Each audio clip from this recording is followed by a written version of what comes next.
বিসমিল্লাহ। ইরে সরি আমি দুঃখিত। দোকানদার একটু 7 আপ দেন। নাও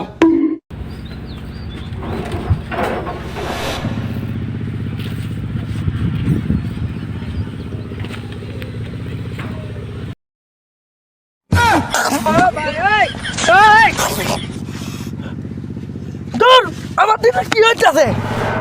কাকা আমার তো অদ্ভুত কাণ্ড করতেছে, আমি কিছুই বুঝতেছি না। কে কি হয়েছে রে? একটা রুটি খাবার নছি দে একজন হাতে কামড় লাগছে, আবার 7 আপ খাবার নছি দে বালু বাইছে। কুয়াশ কি এই নেতা যুগ ব্যাপার দেখি। আচ্ছা তুই কি কোনো বড় ধরনের পাপ করছিল? বড় পাপ? হো কাকা আমি একটু বড় পাপ করছি। কি হচ্ছিল? আমি ব্যাপক মাসিক করছি ইসরায়েলের পণ্য কেউ কিনবেন না, অথচ আমি তো কিনা খাই। তুমি যে এই গাছের তলে ছায়া নাও ওই গাছের গোড়া কাটো। আর কাটবো না, আমাকে একটা সলিউশন দেন। তোর সলিউশন একটাই, তুই আর ওই ইসরায়েলের পণ্য খাইস না। বাংলাদেশে হাজার হাজার পণ্য আছে, তুই ওর লেখা।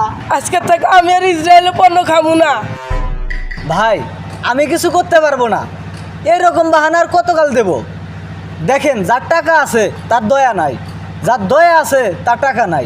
দুনিয়া এরকমই ভাই, বাহানার কোনো অভাব নাই। তাই আমরা ঘরে বসে না থেকে সবাই একত্রিত হয়ে চলুন ফিলিস্তিনের জন্য কিছু করার চেষ্টা করি।